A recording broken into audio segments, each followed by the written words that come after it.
Bom dia, pessoal. 7 da manhã em ponto. Hoje é dia 17 de março de 2025. Nós estamos começando agora a edição de hoje do Desperta. Pessoal, espero que vocês tenham um dia maravilhoso, que saiam da cama com energia, com alegria para enfrentar, a rotina hoje. E eu tenho uma boa notícia para vocês. Ontem, pelas mãos do ministro Flávio Dino, uma das tradições mais absurdas, mais abjetas da nossa tradição jurídico-política caiu por terra. Qual é essa tradição? É aquela que dizia que pessoas que um dia prestaram concurso para a magistratura ganham direito a uma espécie de prêmio, para o mau comportamento eventual no futuro, se vierem a ter. O que é isso? Olha, juiz que se corrompe, juiz que vende sentença, juiz que trabalha para crime organizado, porque isso existe, tá? Isso existe também. Qual era a punição para esses caras quando eles eram pegos com a boca na botija? Aposentadoria compulsória. Imagina o seguinte, você comete um crime muito grave, você se corrompe ou corrompe alguém, ou sei lá, mata alguém, ou faz qualquer coisa muito ruim assim. E aí a sociedade vai dizer para você, olha, a partir de hoje você está condenado a não ter que trabalhar mais e vai ficar em casa ganhando uma baba de aposentadoria que o trouxa do contribuinte brasileiro vai continuar pagando para vocês. Era exatamente isso que acontecia até ontem no Poder Judiciário.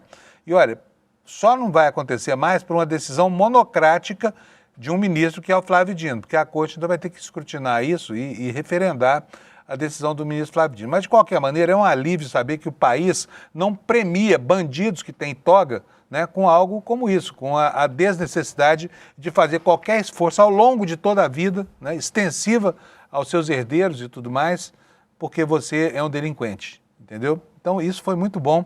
Agora, isso não encerra o problema, porque tem muitas outras distorções no Poder Judiciário brasileiro, e eu lembro que outra aqui, que deveria estar o tempo todo no nosso alvo, são essas tais férias dobradas por ano. Por que essa gente tem 2 meses de férias por ano? Qual é a diferença entre um juiz e um professor universitário, ou um jornalista, um delegado de polícia, um advogado, porque advogado também trabalha pra caramba, embora na iniciativa privada. Mas os juízes não, continuam sendo juízes e promotores e procuradores, continuam sendo os grandes aquinhoados aí com a possibilidade de ter 2 férias por ano. São tantas férias, e aí tem mais recesso do Poder Judiciário, tem um monte de coisas aí que fazem com que seja quase impossível para alguém gozar de tanto descanso assim ao longo de um ano de trabalho, E aí vem dizer, não, mas os juízes brasileiros são super produtivos, basta ver o número de anos que um processo leva para tramitar, E isso ninguém olha. Mas para o privilégio, sim, olha. Então, devagarzinho, muito devagar, muito mais devagar do que o processo ensejaria, o Brasil vai começando a repor a ordem das coisas em relação ao privilégio do judiciário. É uma vergonha que os juízes brasileiros se sintam assim tão no direito de ter uma condição funcional diferente da totalidade da população, excluindo eles e o Ministério Público. É sobre isso, esse é um dos assuntos que nós vamos tratar ao longo do programa de hoje. Tem muitas outras novidades, Lá fora, mais uma afronta do Trump, que disse que se sentiria muito honrado de tomar o poder em Cuba. Enquanto em Cuba as coisas estão começando a se delinear como um caos. Por quê? Porque o país dependia do petróleo que a Venezuela mandava para lá, o petróleo parou de ir e agora a ilha está tendo que se haver com uma sequência infernal de apagões que paralisam as atividades da ilha, tá? Ao mesmo tempo em que o Trump, lembro que no ano passado queria ganhar o Prêmio Nobel da Paz, já está ameaçando tomar outro país. São esses alguns dos destaques durante a edição de hoje. Lembrando para você que nós temos também outros assuntos aqui, por exemplo, a convocação da seleção brasileira, que vai ser objeto da minha conversa de agora com o meu querido Alex Amorim, nosso personal advisor aqui. Bom dia, doutor Alex, tudo bem? Bom dia, Panuso, tudo ótimo, e você? Bom dia também à nossa querida audiência que nos acompanha pelo Brasil e no mundo aí, Panuso. Alex, a garganta ainda está meio pegando aqui, então vocês vão me desculpar eventualmente aí qualquer coisa, tá?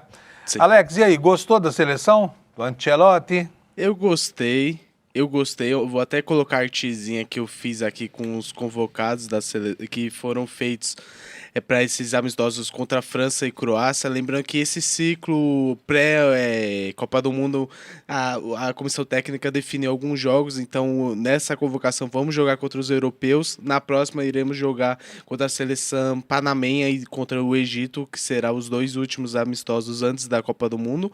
Eu gostei bastante, porém tem alguns nomes ali que a gente consegue verificar na lista, como Danilo, o zagueiro que joga no Flamengo, é um nome questionável. Tem o Ibanez também, que joga no Al-Ahly, que é um nome que não estava muito ventilado na seleção e foi convocado. O Ibanez não é aquele que governa lá o Distrito Federal, não, né? Aquele é Ibanez, né? Felizmente não é esse. Ibanez aí não tem nada a ver com BRB, com Master, nada disso, não. Nada disso. Ele joga lá no futebol árabe, no Al-Ahly, então não tem nada a ver ali com o governador do Distrito Federal. Aí ali temos o meio-campistas, o Andrei Santos do Chelsea, que é um ótimo nome, Casemiro, Danilo do Botafogo, que merece realmente. Eu tenho uma inveja porque ele joga no Botafogo e é uma cria da academia e joga muito bem. O Fabinho da Al-Ittihad também joga no futebol árabe. E o Gabriel Sara, muitos questionam a convocação dele, porque ele joga no Galatasaray lá da Turquia, porém, eu concordo com a convocação dele, porque ele tá jogando muito bem lá, tem ótimos números, e tanto foi uma peça importante ali no jogo da Champions League contra a Juventus, e também no primeiro jogo contra o Liverpool, então é um nome que eu gostei bastante. E no ataque, o Carlo Ancelotti até brincou ali na convocação, falando que vocês estão muito curiosos pela convocação ou não do Neymar, e realmente o Neymar não foi convocado. O Endrick retornou. Poxa, que injustiça! Injustiça. O menino Neymar não foi, coitadinho dele, tá jogando tanta bola. Sim, e depois a gente volta na questão do Neymar, mas antes vamos falar isso aqui, Panos, que o Endrick voltou. Ele foi emprestado ali pro Lyon, fez um ótimo futebol, foi convocado novamente. Aí temos o Gabriel Martinelli, Igor Thiago, que é do Brentford, tem 19 gols na Premier League, então é um ótimo nome. João Pedro, do Chelsea, Luiz Henrique, Matheus Cunha, Rafinha, Ryan, que é do Bournemouth e era do Vasco, ótima cria ali do São Januário, e o Vinícius Júnior do Real Madrid. Então eu concordo com essa convocação, porém o único nome ali que eu acho que seria questionável seria o Danilo, do Flamengo. Os goleiros eu acho que estamos bem servidos. A gente pode questionar o Ederson do Fenerbahçe e o Hugo Souza ali do Corinthians, mas eu acho que a seleção está bem servida ali para esses testes, que tem alguns jogadores que estão machucados e o Carlo Ancelotti informou que só serão convocados os jogadores que estão 100%, e o Neymar ontem, Panuso, ele não foi convocado. E lembra aquele campeonato que tem dos influenciadores, aquela Kings League? Então, o Neymar, ele é presidente da Fúria, que é um time da Kings League e também de esportes digitais ali, junto com o Cris Dias. E ontem ele foi lá na arena que fica em Guarulhos e bateu um pênalti pela Fúria e automaticamente fez o gol. Porém, foi questionável porque após a convocação e não ser convocado, ele era para ficar resguardado na sua casinha, porém ele quis aparecer e bater esse pênalti ali, mostrando que não estava nem aí para a convocação, e tá muito chateado também, informou, falando que vai esperar a próxima convocação e que ele quer estar nesse círculo da Copa do Mundo. Muito bom, muito bom. Bom, mas você gostou? Tem cara de uma seleção campeã? Porque para mim, que não entendo nada de futebol, tem muitos nomes aí que eu nem sabia que existiam. Então, tem seleções como a França, que tem um ótimo plantel, a Espanha, a Inglaterra, querendo ou não, tem um ótimo time, porém, em Copa do Mundo é bem fraquinha, mas eu creio que a seleção tem ótimos nomes e tem que verificar a questão ali do meio campo, que a gente precisa... Tem um Casemiro muito bom, que é aquele volante 5, que dá uma estabilidade ali pro meio campo, mas tem que ver ao redor dele também esses nomes, como o Gabriel Sara, que é uma aposta, querendo ou não, o Danilo, que é um ótimo nome, então tem que ver o meio campo, mas eu creio que a gente está bem servido, tanto no goleiro, que eu acho que o Alisson é um ótimo nome, tanto no ataque ali com o Vinícius Júnior, o Endrick, o Estevão, que é um nome certo ali para convocação, então eu creio que a gente pode chegar longe e sonhar ali com as quartas de finais, assim, para não pensar no... Quartas de final também é sonhar com nada, né? Copa do Mundo vale a final, né? Então até as quartas nós estamos garantidos, vai ter espetáculo aqui, né? Isso mesmo. Beleza, Paluso. maravilha. Vai saber em que clima o mundo vai viver essa Copa do Mundo, com essa guerra louca do Trump aí, né? Mas Isso enfim, mesmo. pessoal, o menino Ney não está na seleção. Quem gosta dele ficou muito frustrado, mas eu acho que não é muita gente também não, hein? Também acho que não. Eu vi ontem a coletiva do Ancelotti falando assim, que o jogador precisa estar 100% na seleção, né? E o Neymar, sei lá quantos por cento ele está, mas 100 não é.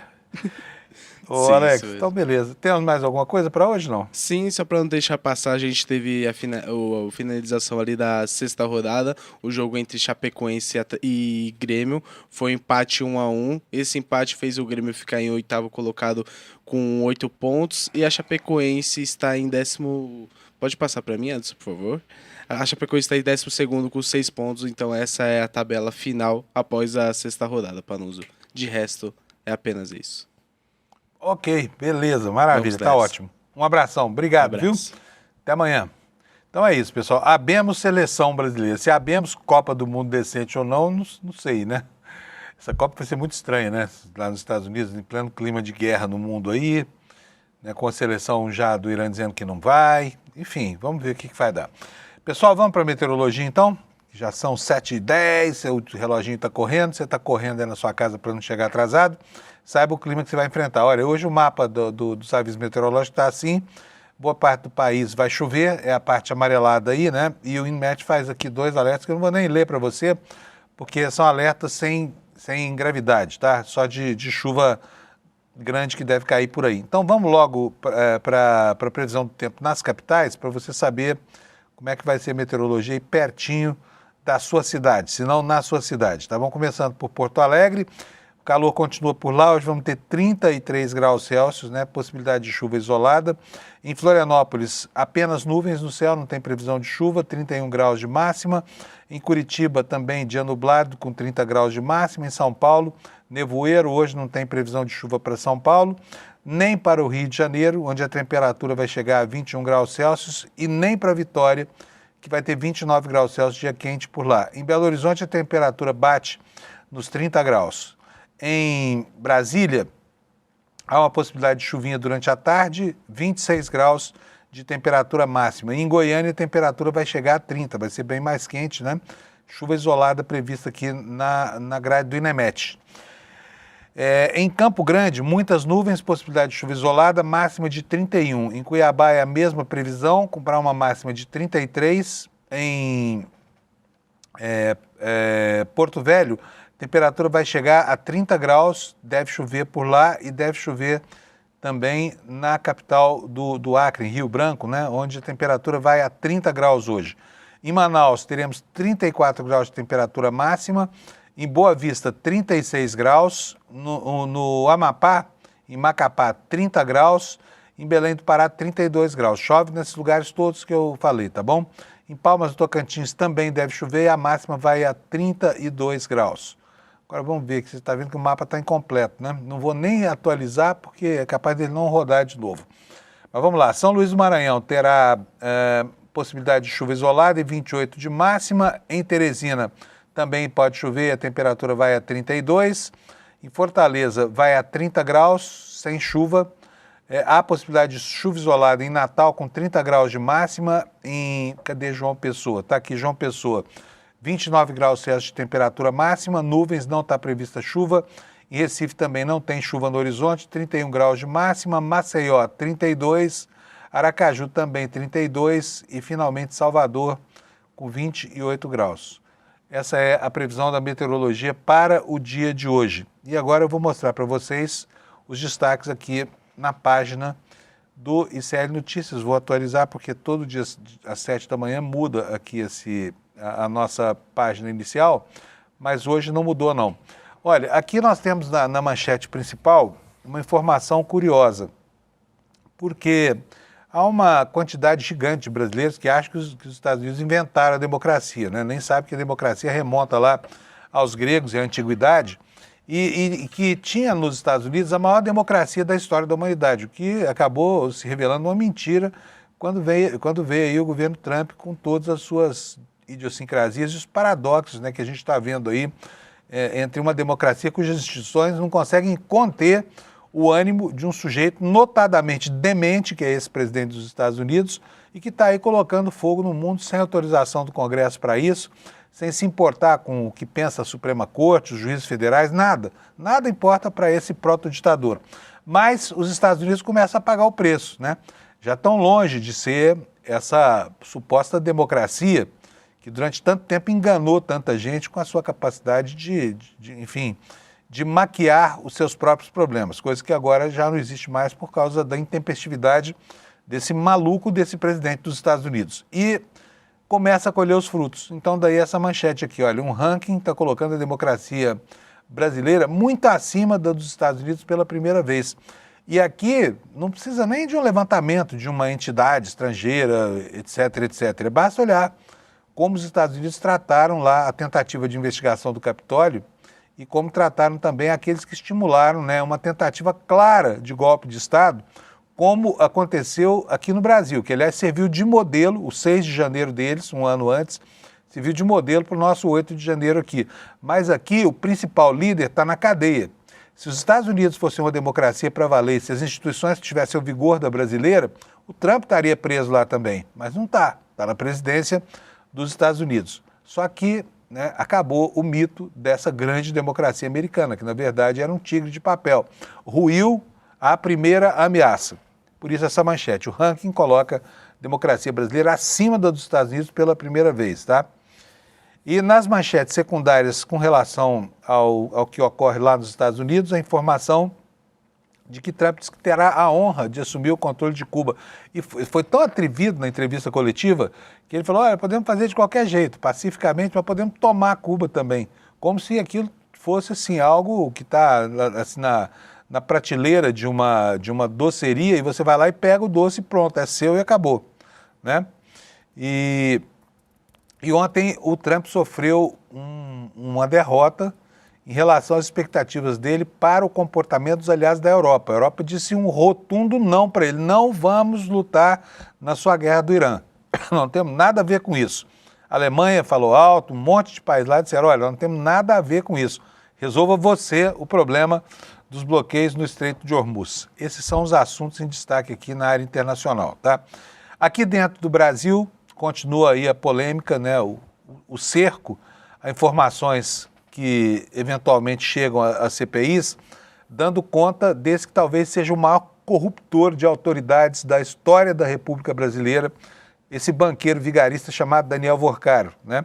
O ministro André Mendonça, que agora é o relator do caso, desde que o Toffoli foi afastado da relatoria, ele ontem proibiu o acesso da CPMI a dados do celular de Vorcaro que não tivessem relação com o objeto da investigação. E aqui eu quero já chamar a atenção de vocês, a manchete está aqui entre os nossos destaques, olha, Mendonça restringe acesso da CPMI a celular de Vorcaro após o envio de conteúdo íntimo. Mas eu quero chamar a atenção de vocês, não para isso aqui, porque essa medida aqui está certa, tá? Quer dizer, as intimidades não interessam a ninguém. Ainda que, né, as conversas entre Vorcaro e a namorada tivessem tantas inconfidências institucionais que elas serviram durante mais de uma semana para alimentar o noticiário de política do Brasil. A gente viu que, assim, nos relatos que ele fazia à namorada, estava ali descrita a ação de máfia desse empresário, né? A namorada dele, Martha Graves, sempre reagiu assim, ó, uou, uou, era tudo que ela falava. Mas ele dizia a ela tudo que ia fazer e dizia até de uma forma assim bastante direta, né? Se é que se pode dizer o mínimo.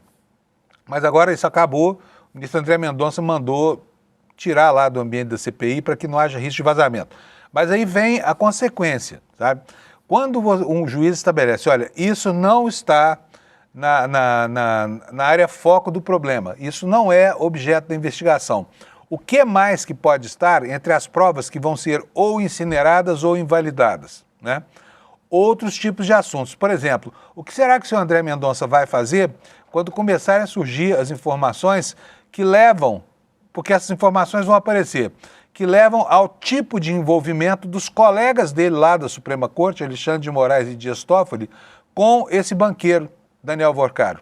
Será que vai ser a mesma atitude? O Supremo vai falar, olha, isso não interessa a investigação, porque o Supremo não está em questão, então tira, desentranha do processo e incinera essas provas. Será que vai ser assim? Existe uma possibilidade de que venha a ser, tá? Então, por isso é bom a gente ficar com as barbas de molho. E aí eu digo para vocês, tanta gente falando de vazamento, mas o vazamento, mas se não fosse os vazamentos, a coisa também não andava. A opinião pública não ia saber de nada dessa história, né? E eu não estou aqui defendendo que vaze, mas o vazamento, vamos tirar a hipocrisia de cima da discussão da história, tem um papel institucional a cumprir, tá? tem um papel. É uma pena que o Brasil um dia tenha ficado nas mãos de outro juiz vigarista chamado Sérgio Moro, que transformou vazamentos em uma política deliberada para fazer andar processos que tinham uma base factual, uma base probatória muito ruim, muito questionável, que eram instruídos para quê? Para perseguir adversários políticos, que foi a Operação Lava Jato, né? Mas, então foi ele inclusive fez um trabalho de pós-graduação, o Sérgio Moro. Quando ele fez o mestrado dele, ele terminou um trabalho muito mal escrito, naquela linguagem mouresca, né? Dizendo que tinha, sim, que produzir vazamentos sistemáticos para gerar uma pressão sobre o Judiciário e o Ministério Público para que a coisa andasse, uma pressão de opinião pública.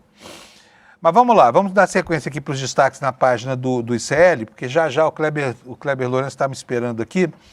Bom, a Erika Hilton, né, já está lá na frente da Comissão da Mulher e estabeleceu como a sua primeira meta o combate ao feminicídio. Daí essa manchete que você está vendo aqui em cima. O combate ao feminicídio vem na frente, diz ela, ao assumir a Comissão da Mulher.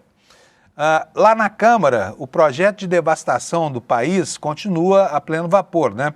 E agora o projeto que barra fiscalizações ambientais ganhou ritmo de urgência. Provavelmente vai ser aprovado sem nenhuma dificuldade lá, uma vez que a Câmara vive um momento de inflexão da importância do seu próprio papel. E o Jamil Chad nos mostra como é que está no nosso site aqui, aliás, o Jamil Chad escrevendo aqui no nosso site, nos diz como é que está a situação em Cuba, onde a energia elétrica sumiu, desapareceu, e a população agora está aflita lá com a sucessão de apagões que já dura mais de uma semana. Esses são os destaques aqui no site do ICL. Vou correr para a redação aqui, porque o Kleber está me esperando lá. Cadê o Kleber Lourenço, Alex? Aí ele aí. Bom dia, doutor Kleber. Bom dia, Panunzio. Bom dia, comandante do ICL. Tudo ótimo. Maravilha. Vamos lá? Por onde vamos começar hoje? Vamos com essa confusão do Mendonça, né? Que, mais uma vez, como já virou um mantra aqui no Desperta ICL, né, Panunzio? Cada vez que a gente fala de caso Master, é uma história pior, uma história mais complicada, mais complexa e maior a confusão. Quase como uma novela, né? Todo dia a gente tem uma trama nova, um enredo novo para a gente se aprofundar aqui, né?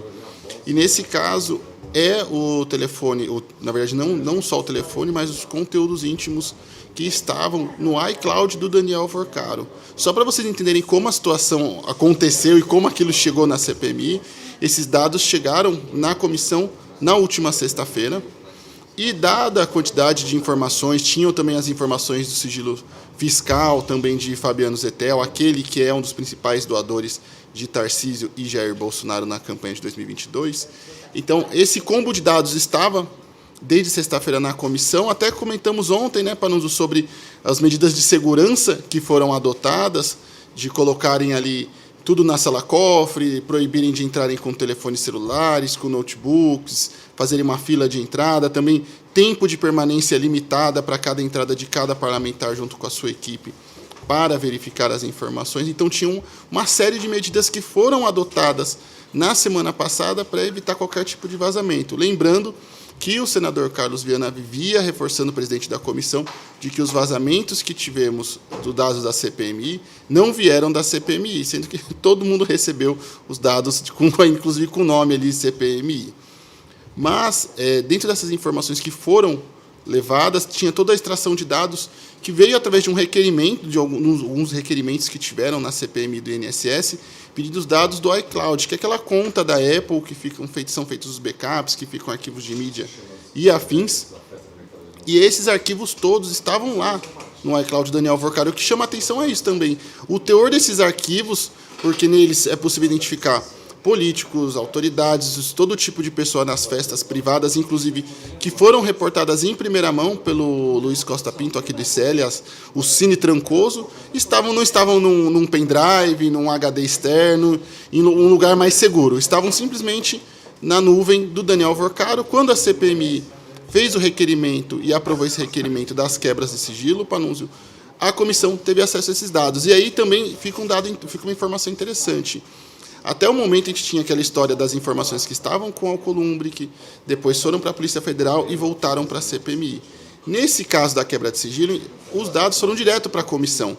Por isso que o STF foi tomado de surpresa com o conteúdo dos arquivos, meio que a CPMI conseguiu pular o STF e o filtro ali que era feito pela Polícia Federal, segundo o próprio senador Carlos Viana, e recebeu os dados na sua integralidade. E, com isso, recebeu também arquivos de cunho pessoal. Vale reforçar também, Panunzio, que não tem nenhum problema terem esses vídeos, o que os políticos, autoridades deixam ou não de fazer nas suas horas vagas, é problema deles.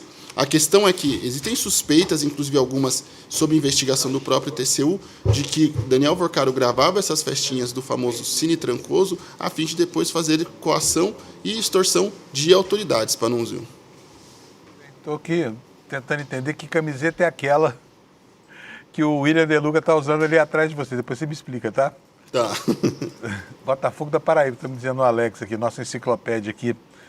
Bom, vamos lá, vamos seguir. Qual o próximo assunto? Agora, ainda por falar nisso, acabei me desviando aqui, prestando atenção lá no De Luca, mas imagina o seguinte, perguntei aqui logo na abertura do programa.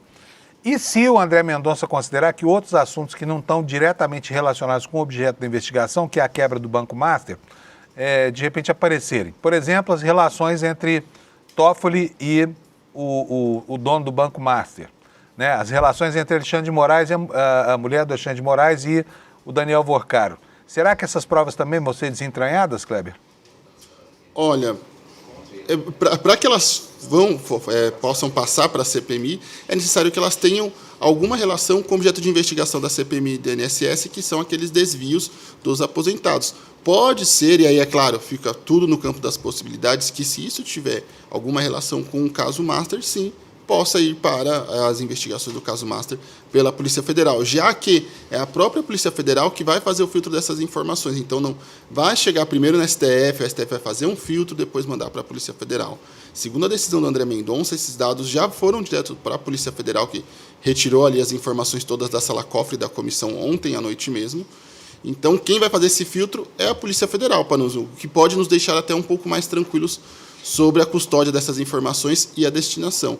Agora, as relações entre o ministro Alexandre de Moraes com o Daniel Vorcaro e até mesmo do ministro Dias Toffoli, até o momento, não vislumbram qualquer conexão com o caso do INSS, que é outro escândalo completamente diferente. Então, por isso, eu acho difícil que qualquer informação desse tipo vá para a comissão.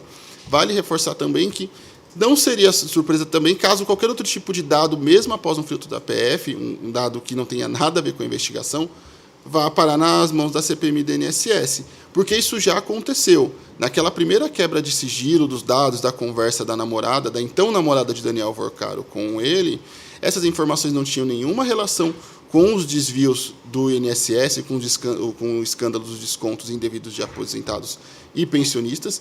E mesmo assim, segundo o senador Carlos Viana, foi feito um filtro da Polícia Federal antes dessas informações chegarem na comissão, e mesmo assim, informações de cunho pessoal chegaram às mãos da comissão. E aí virou aquele alvoroço todo, aquelas trocas de mensagens carinhosas, língua do Cebolinha e afins.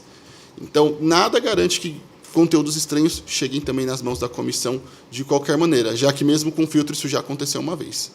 Beleza. Bom, próximo assunto. A CM Neto na agenda do Vorcaro. Qual é a informação, Kleber?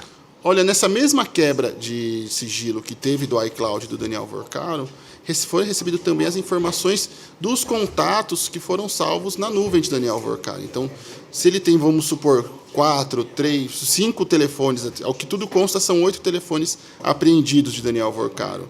E ele usa a mesma conta da Apple para fazer os backups, então nesses backups também tem os números que foram salvos por ele e a agenda de Daniel Vorcaro. E conversando com membros da comissão que conseguiram dar uma olhada nesse material antes dele ser apreendido pela Polícia Federal na noite de ontem, uma das fontes me disse que encontrou e localizou o contato de ACM Neto. Não seria surpreendente, já que informações da imprensa mostram que a Semineto recebeu cerca de 3,6 milhões de um fundo ligado ao Banco Master e à gestora de investimentos REAG por um serviço de consultoria que não ficou muito claro o que seria exatamente, mas que foi assim que foi definido pelo ex-prefeito de Salvador. Então ele recebeu por um serviço de consultoria uma bolada milionária. Isso levantou alertas na COAF, então o relatório de alerta financeiro com essas transações. E agora, junto com essa revelação que veio também nos últimos dias, temos também a informação de que sim, Daniel Vorcaro também tinha o contato de ACM Neto na sua agenda, Panunzio. Pois é, no Brasil houve um processo de institucionalização da corrupção. Não estou falando que é o caso do ACM Neto, não, tá? Porque depois vai me processar aí por causa de afirmação que eu não fiz. Mas isso vale como norma geral. A gente está observando aí. Nos tempos de Marcos Valério e Companhia Limitada, corrupção virava contrato de publicidade. Em tempos recentes agora, vira contrato de consultoria, que é uma coisa, né, que pode ser tudo e pode ser nada ao mesmo tempo. O que você fez? Eu fiz uma consultoria. E aí, aí o cara me pagou 3.600.000 por essa consultoria. Eu nunca vi consultoria. Para nós não aparece uma consultoria desse tamanho, né, Kleber? Você já fez alguma consultoria de 3.600.000? Nunca fiz nem nada desse tipo. Milhão é um assunto que a gente não domina aqui, né, Kleber? Eu nem sei o que é isso. Pois é verdade mesmo. Então, assim, a corrupção no Brasil, ela ganha ares de institucionalidade, sabe? Você, não, o que você fez não é corrupção, não, é um contrato de patrocínio para os youtubers da malha do Vorcaro. Não, eu ganhei um contrato de publicidade. Tem um jornalista aí famoso que está enredado até o pescoço com a história toda. Não, é muito normal fazer publicidade para banco. O cara que se prestou ao trabalho de fazer passar aí a informação para agitar os bastidores do mercado financeiro, né, de que havia problemas em relação à liquidez do Banco Master. Mas vamos lá, vamos tocar para frente. Próximo assunto, duração da investigação do Banco Master. Será que isso acaba logo? Porque lá em Brasília tem uma pressão gigante para que as CPIs saiam logo desse assunto, para que a coisa comece a andar. Esse clima, aliás, é apartidário. Todo mundo lá em Brasília só quer saber de abafar esse caso, não é isso, Kleber? Mas parece que a coisa não será bem assim, né? Isso, Panunzio. Na verdade, vamos lembrar que eu até comentei agora há pouco, são 8 telefones de Daniel Vorcaro apreendidos pela Polícia Federal. Desses 8 telefones, apenas um deles teve a extração completa realizada, cuja a gente teve acesso parcial aos dados do WhatsApp, e ainda existem outros 7 telefones, além de HDs, notebooks, não só de Daniel Vorcaro, mas de outros investigados e alvos das últimas 3 fases da Operação Compliance Zero, que está investigando esse escândalo do caso Master. Conversei com membros do tribunal e eles já dão como certo, embora ainda não tenha sido formalizado pelo ministro André Mendonça, eles contam sim que nos próximos dias será formalizada a extensão, a prorrogação do inquérito que investiga o caso Master e que dificilmente, eu acho que já está muito claro para todo mundo, que dificilmente esse caso vai sair do Supremo Tribunal Federal, dada a amplitude do caso, já é certo o envolvimento de autoridades, sejam eles ministros, políticos do Congresso Nacional, deputados, senadores e afins, há sim o envolvimento de autoridades com foro neste escândalo do caso Master, então muito dificilmente isso vai sair da corte e é já dado como certo, pelo menos, a prorrogação por mais 60 dias. Porém, eu conversei com integrantes do tribunal e eles esperam sim que esse caso vá se estender até as eleições. Dada a dinâmica das coisas, a gente todo dia que a gente entra aqui para falar de caso Master, Panunzio, mais uma vez, a gente vai falando de um desdobramento diferente. São suspeitas de crime organizado, desvios, novas autoridades, Cine Trancoso e assim por diante. Então, isso vai tornar inevitável esse caso atravessar as eleições e isso vem preocupando mais do que as revelações que possam vir do Cine Trancoso ou do celular de Daniel Vorcaro, preocupa-se também que essas revelações e esse caso todo atravessem as eleições, porque isso vai complicar a vida de muita gente, sim, e já é dado como certo que esse caso vai prosseguir ao longo do ano e suas repercussões também, Panunzio. Bom, e aí fica a busca em torno da paternidade, um jogando para o colo do outro quem é o dono do escândalo, que é um escândalo suprapartidário, se é que a gente pode dizer assim, né? E aí nós temos hoje aqui, já vou aproveitar a sua deixa para recomendar a leitura do artigo do Chico Alves aqui, que é o editor do nosso portal de notícias. Tá aí na tela para você, ó, na novela do Master, a mídia inverte os papéis de mocinho e de bandido. Vou ler só um trechinho aqui, Kleber, antes de você continuar. Claro. Tá? Recomendando às pessoas que vão ao iclnoticias.com.br para ler essa matéria do Chico. O maniqueísmo é a marca de um dos gêneros mais populares da ficção brasileira, a telenovela. Apesar da concorrência digital, as eternas tretas entre mocinhos e vilões na TV continuam a atrair milhões de telespectadores, seja Odete Roitman ou Arminda Melo Dantas, a megera da atual novela das 9 da Globo.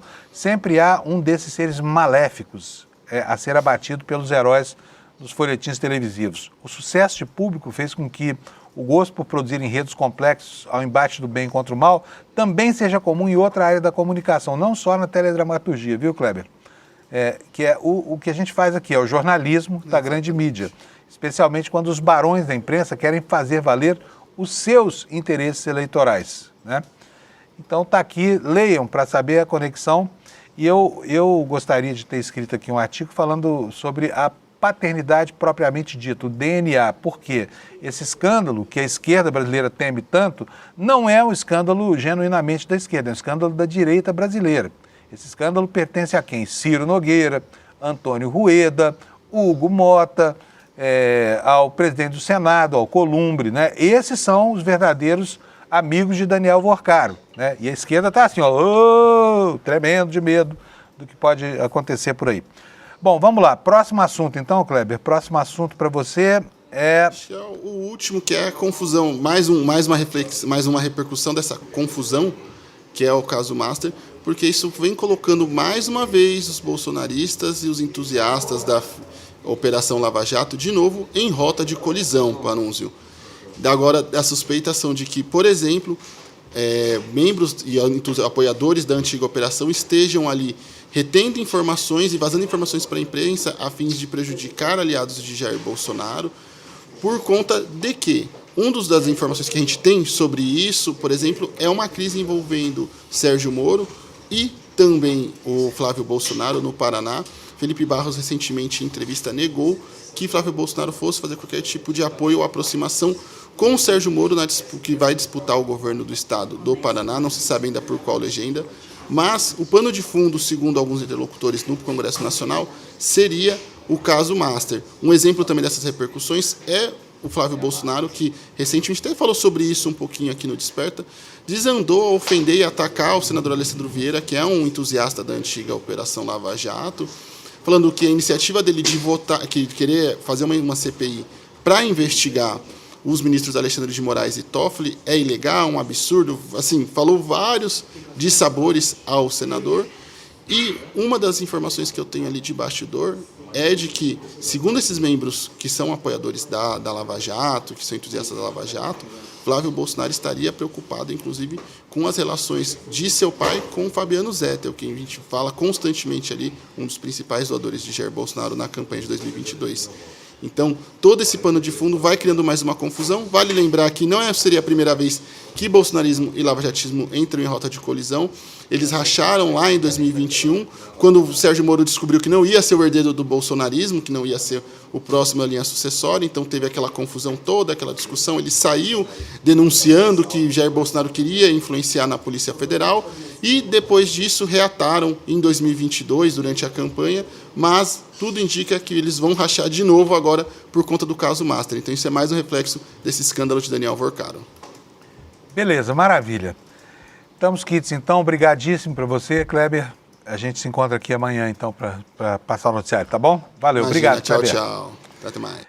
Bom, pessoal, eu quero ler para vocês aqui uma nota na... Ô, Alex, só me confirma, a Amanda já está ok aí? Se estiver ok, eu vou chamá-la já. Tá, beleza. Antes da Amanda, então, quero ler aqui para vocês uma nota da Mônica Bergamo. A Amanda Miranda, vocês sabem, né? São os nossos olhos e ouvidos lá no sul do Brasil. E ela está super de olho nisso aqui, olha. Investigado por corrupção, ganha cargo comissionado do governo de Santa Catarina, né? O que é isso? Um ex-secretário municipal de Florianópolis, chamado João da Luz, está aqui, ó, agarradinho com essa maravilha que é o governador Jorginho Melo, né? Então, esse cara, investigado pelo Ministério Público porque favoreceu um cartel no setor funerário, tá? Funerário. E recebeu presentes de luxo e viagem, foi nomeado para cargo como... O cara vai roubar a funerária, é o fim da picada, né? Molestar o reino dos mortos. É pior ainda do que isso, é aquele que rouba da saúde, né? Porque ele está aumentando está piorando a condição de saúde de quem ainda está vivo. Esse, pelo menos, roubou de quem está morto. Segundo dados do Portal da Transparência, recebeu 22 mil pela função de assessor técnico e foi admitido em 5 de janeiro desse ano. Por quem? Vamos saber da Amanda Miranda. Amanda Miranda, cadê você, Amanda? Cadê você? Oi, Amanda, bom dia. Oi, bom dia, tô aqui de volta. Bom dia para sua comunidade. O pessoal estava reclamando. Fala assim, cadê a Amanda? Não fala mais com os pobres aqui, madrugadores. Fala Porque assim, o Daniel pessoal. Vorcaro, o Daniel Vorcaro não trouxe muito escândalo para Santa Catarina, daí acabei aqui no meu cantinho. É que Santa Catarina tem os seus próprios escândalos, não precisa de ninguém mandando mais escândalo para lá, né, Amanda? Exatamente. Amanda, quem é esse João da Luz? Acenda para nós as luzes sobre a vida desse sujeito. Quem é o cara? Boa metáfora, até porque agora ele foi nomeado para um cargo na Central de Energia Elétrica daqui de Santa Catarina, que é a Celesc, um cargo de R$22 mil. Mas então, essa notícia da Mônica Bergamo, ela mexeu bastante aqui com o meio político de Santa Catarina e acabou repercutindo nacionalmente também, porque o Jorginho Melo, ele é um grande ícone da moralidade, né? Ele adora usar esse discurso de que Santa Catarina não aceita bandido, de que Santa Catarina é um estado que está aí no topo dos probos e libados da República, e no fim das contas ele está aí passando pano para um sujeito que é investigado pelo Ministério Público por, supostamente, a gente tem que lembrar que é uma investigação, né, embora já esteja no âmbito das denúncias, receber propina para beneficiar determinadas empresas do setor funerário. Ele já vem sendo investigado desde 2024 e essa propina, ela tem algumas questões aí bem polêmicas, que uma delas foi, por exemplo, um chinelo da marca Hermes, no valor de R$4 mil, e a outra foi uma viagem aí bancada por um desses empresários do setor funerário, no valor de R$6.200. Essa operação do setor funerário, da máfia do setor funerário, ela mexeu bastante em Santa Catarina em 2024, que foi um ano eleitoral, de eleições municipais, levou o então prefeito de Criciúma, Clésio Salvaro, à prisão naquela época, e o ex-secretário, que hoje tem esse cargo comissionado na Celesc, que foi nomeado pelo governador Jorginho Melo, ele trabalhava com o Topázio Neto, prefeito de Florianópolis, que também tem aí a sua série de polêmicas e vem construindo também uma imagem na opinião pública de um prefeito que tem várias controvérsias aí na sua gestão. E por isso essa notícia ela acabou alcançando tanta gente, né? A gente está lidando aí com dois personagens que têm feito barulho no meio político nacional, que é o Jorginho Melo e o Topázio Neto, que vendem a moralidade e o combate à corrupção como uma marca dos seus mandatos, o que é uma grande mentira, né? E que agora tem aí mais um caso escandaloso. Como que uma pessoa denunciada, investigada pelo Ministério Público, é nomeada para um cargo de R$22 mil, um emprego público, né? A gente tem que questionar e trazer esses fatos sempre à tona. Ô, Amanda, me conta, como é que anda a campanha do Carluxo aí, hein? O Carluxo, ele anda agora mais mobilizado, né? Mas nesses últimos dias ele tem sofrido também aí as consequências da internação do Jair Bolsonaro, então ele também continua trazendo esses conteúdos sobre a saúde do pai, a necessidade de prisão domiciliar, mas um fato curioso que aconteceu na campanha essa semana aqui em Santa Catarina foi a Caroline Detoni, que acabou numa cama de hospital. Ela estava ali num ato de campanha, ela caiu enquanto estava sendo atacada por um cachorro. Olha as coisas que acontecem aqui por Santa Catarina.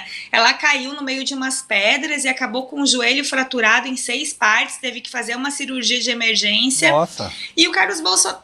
Sim, isso aconteceu no final de semana, e o Carlos Bolsonaro, ele está tentando manter as suas agendas por aqui, mas ainda não está sendo recebido com calor, Panuzzi. A gente ainda vê uma certa rejeição, assim, dos catarinenses à campanha dele, até porque, né, ele vem aí com essa marca, trazendo o carimbo, o nome, toda a genealogia do pai, mas ele não tem um palanque muito firme por aqui, muito consistente. O próprio governador Jorginho Melo, ele não tem feito grandes gestos de apoio ao Carlos Bolsonaro, porque ele ainda está tentando costurar a chapa dele da forma mais sólida possível, e tudo que o Carlos Bolsonaro fez pela campanha de reeleição do Jorginho Melo até agora foi tirar a gente do palanque, foi expulsar a gente do palanque. Então ele vai continuar enfrentando dificuldades para penetrar de fato no cotidiano do eleitor daqui, né? Ele não tem muito o que apresentar. e ainda dividindo o seu interesse e a sua campanha com esse olhar aí para a saúde do pai, para a pauta da anistia, para a pauta da prisão domiciliar, as coisas ficam ainda mais difíceis para ele. Eu não prevejo um cenário tão otimista como eu previa quando o nome dele começou a surgir como possibilidade. Quando o nome dele começou a aparecer, olha, o Carlos Bolsonaro quer se candidatar por Santa Catarina, eu já dava ele como eleito. Mas hoje, na prática, o que a gente vê é as barreiras surgindo, em função justamente dele ser um desconhecido que não tem muitas alianças por aqui e que não foi nem bem recebido pelo próprio governador do estado, que é o Jorginho Melo. Tá bom. Última coisa, como é que anda o caso Orelha? Parece que o delegado que conduziu a investigação vai ser investigado pelo seu comportamento, é isso? Ele já tinha sido alvo de um primeiro movimento do Ministério Público, né, para fazer uma pré-análise da atuação dele com base em uma série de denúncias que o Ministério Público recebeu pela má conduta do delegado Ulisses Gabriel, que hoje ele não é mais delegado geral, ele acabou pedindo exoneração de forma antecipada, um pouco por conta do caso, mas também porque ele é pré-candidato a deputado estadual, então precisava se desincompatibilizar do cargo, né? Mas agora o Ministério Público confirmou que essa pré-investigação ela virou de fato um inquérito, né? Ele vai ser investigado e uma das coisas que vem sendo questionadas por aqui e que eu acho que a opinião pública tem questionado muito também é porque logo que o caso começou a repercutir, tanto ele, o então delegado-geral Ulisses Gabriel, agora alvo de investigação, como o governador Jorginho Melo, eles vieram a público muitas vezes e eles trouxeram informações aí que não se confirmaram depois nas investigações da polícia. Eles diziam que tinha um vídeo, né? Eles diziam que tinha provas e isso não foi encontrado até hoje nas investigações, inclusive que agora também são conduzidas com o olhar atento do Ministério Público. Ele ficou devendo muitas respostas e agora vai ser investigado porque essa atuação dele foi considerada também midiática, como se ele estivesse utilizando do cargo público, né, para se promover perante as pessoas, até porque ele tinha esse objetivo aí político-eleitoral.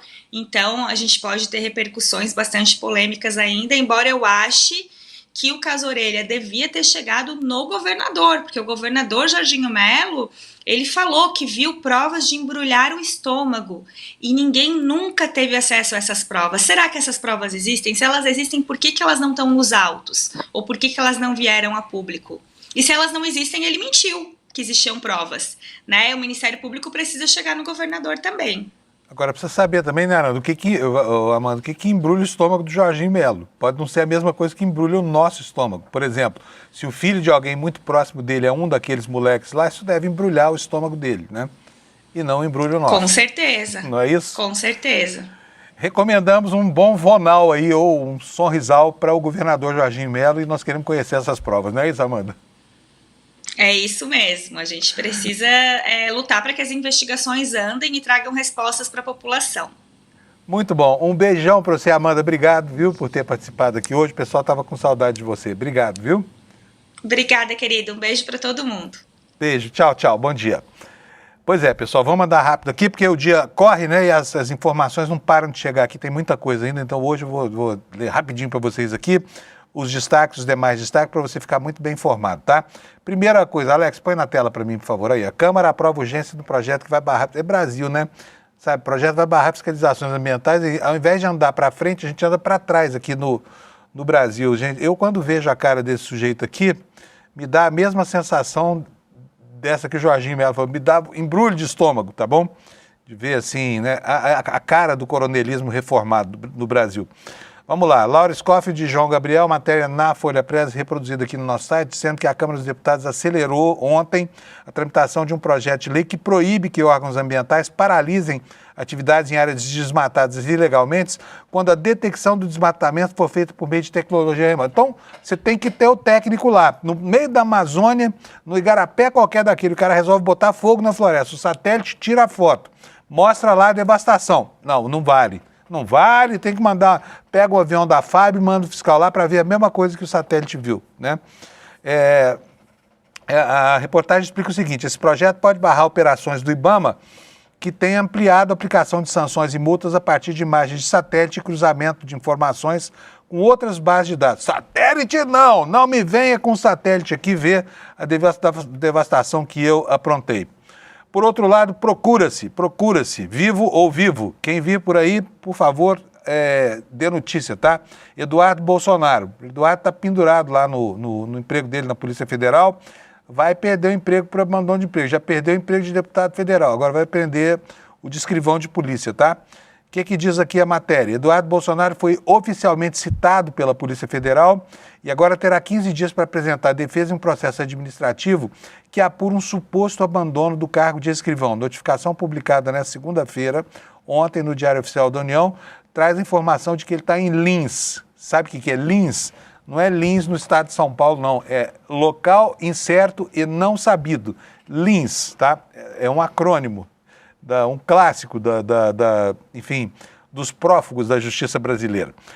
O procedimento foi aberto em 27 de janeiro, investiga faltas injustificadas de Eduardo, que vive nos Estados Unidos desde fevereiro de 2025, lotado na delegacia da PF em Angra dos Reis, no Rio de Janeiro. Ele já está afastado das funções desde fevereiro do ano passado. Se fosse da iniciativa privada, tinham dado o bilhete azul para ele já faz bastante tempo, né? Matéria agora do Jamil Chad sobre o que está acontecendo lá em Cuba. Não está cabendo na página. Alex, põe aí para eu ler. Olha, boa. Sistema de energia em Cuba é desconectado e o apagão atinge o país. Gente, que situação que Cuba está vivendo. Imagina isso aqui, olha, foto de ontem à noite, né? Não tem energia elétrica para nada em Cuba. O país, com a capitulação da Venezuela, virou terra de ninguém, tá? Mas a matéria do Jamil Chad nos conta que Cuba vive um apagão generalizado, afeta praticamente os 11 milhões de habitantes da ilha. Nessa segunda-feira, o governo informou que o Sistema Nacional de Eletricidade foi desconectado, aprofundando a crise que já abala a ilha diante do embargo imposto por Donald Trump. Ainda que o racionamento de energia esteja sendo constante, o episódio dessa semana foi considerado como generalizado. Nas redes sociais, o Ministério da Energia lá de Cuba informou que a crise era completa, ou seja, não tinha energia para nada em Cuba, nem para remédio, tá? O que diz lá o operador do sistema elétrico de Cuba? Falou: ocorreu uma desconexão total do sistema elétrico nacional. Casos estão sendo investigados e protocolos para o restabelecimento da energia estão sendo ativados, foi o que explicou o governo nas plataformas digitais. Ou seja, aos poucos o Trump vai conseguindo disseminar o caos na ilha que ele ambiciona tanto e que ontem foi objeto de mais uma declaração disparatada dele, dizendo que terá a honra de ter Cuba de volta, ou seja, de se apropriar de Cuba como se Cuba fosse algo numa prateleira aí, né? Que qualquer um pode chegar e pegar um pedaço, tá? Informação daqui do Brasil. Próxima notícia aqui, porque ainda temos aqui 5 minutinhos para você ficar bem informadão. PGR denuncia Bacelar, TH Joias e desembargador por obstrução de investigações da Polícia Federal. Investigações apontam que o vazamento permitiu que TH Joias agisse antes da chegada da polícia, né? Informação da agência Tempo Real aqui no nosso portal.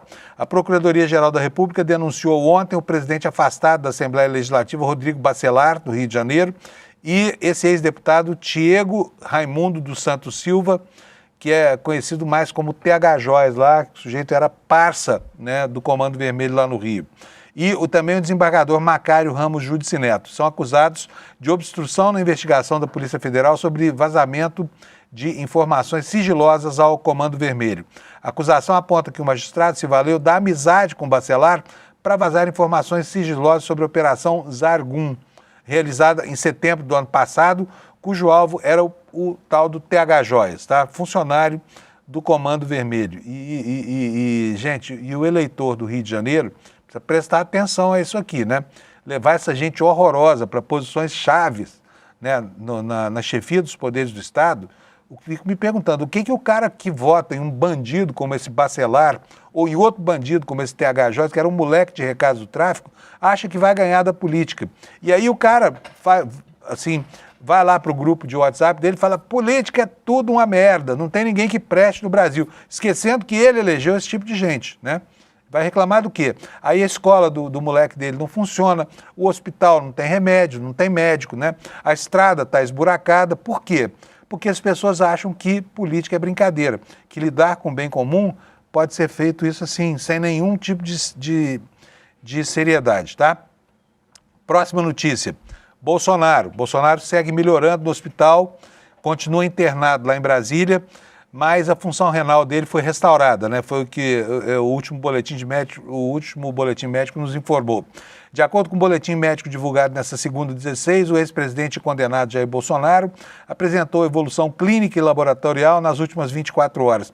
Toda vez que isso acontece, que o Bolsonaro melhora, a família dele fala assim, mas pode morrer.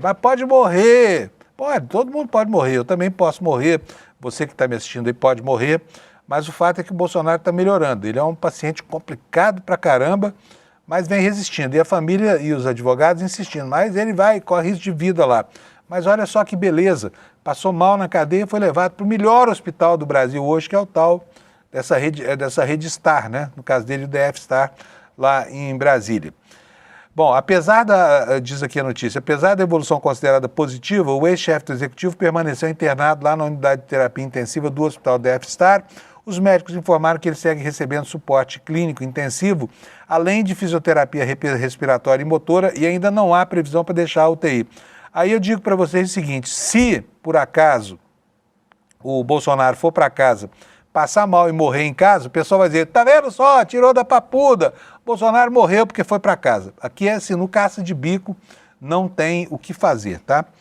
E antes de encerrar o jornal, é claro que eu não posso deixar de fazer referência à notícia principal do dia de ontem, que foi essa iniciativa do ministro Flávio Dino de acabar com essa vergonhosa aposentadoria compulsória para juiz.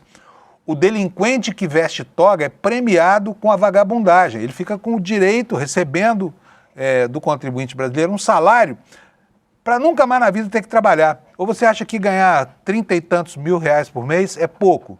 Pois é essa gente que vende sentença, né, que dá o braço para o crime organizado, como esse desembargador Macari lá no Rio de Janeiro. É gente como o Sérgio Moro, que se comportou mal. Esse pessoal aí, ao invés de ir para a cadeia, vai para a praia. Vai para a praia e vai ficar na cobertura, em frente da praia, porque o contribuinte brasileiro vai pagar a conta até o fim da vida. Porque esse ladrão que veste toga passou no concurso público quando saiu da faculdade, concurso para juiz. E nunca mais na vida teve que se preocupar com nada, inclusive com a própria conduta pessoal. Quer dizer, ministro Flávio Dino, olha, parabéns, só que falta muita coisa ainda para esse trabalho chegar ao fim, né? Gente, é isso aí. Agora os recados institucionais aqui no ICL, eu continuo convidando vocês aqui para entrarem no nosso grupo do ICL. Se você for nesse endereço aqui, olha, icl.com.br/grupo, essa página aqui vai te dar acesso imediato a um link, não precisa fazer nada, tá? É só clicar lá, abrir o seu WhatsApp web ou o WhatsApp do telefone, você está dentro do grupo do ICL aqui, recebendo a informação fresquinha na fonte, na hora em que o fato está acontecendo também, tá bom? É super legal. E por último de tudo, quero repetir aqui, né, o meu telefone para você entrar em contato comigo e dizer que eu estou muito contente com esse canal de comunicação, porque já recebi várias sugestões de pauta, tá? Essas sugestões estão sendo trabalhadas e logo, logo vão virar reportagens que vão ser exibidas aqui no Desperta e também no nosso portal, tá? Então quero agradecer primeiro a disposição das pessoas em entrar em contato comigo. E se você precisar de alguma coisa daqui do ICL, nós estamos à disposição. E se quiser falar comigo é por aqui, ó, 9.948-0747, prefixo 11, tá bom? Beleza? Quero desejar para você, então, um bom dia. Quero saber do Alex se nós temos audiência hoje ou não. Não temos audiência hoje de novo, tudo bem, amanhã a gente dá. Mas eu quero agradecer a sua audiência, porque você prestigia a gente e isso nos dá, assim, muita alegria. Bom dia para você, tenha uma ótima terça-feira. Amanhã, quarta, a gente se encontra aqui no meiozinho da semana para saber como é que está indo o Brasil. Tchau, obrigado pela audiência. Você pode ir para qualquer país e fazer qualquer tipo de documentário. Cheguei a Havana, Fidel me chamou no gabinete dele e se virou e falou assim: o que você quer me perguntar? Essas são imagens inéditas e históricas. Disputar la subjetividad, comprender que las relaciones pueden ser realmente distintas.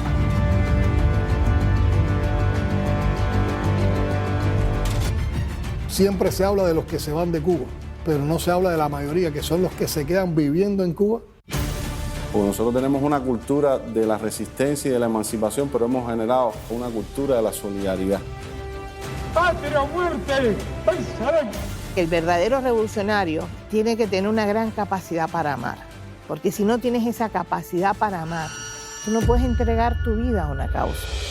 Un 30% de las medidas que Estados Unidos impone a Cuba se le impone a cualquier país latinoamericano y no hay gobierno que aguante.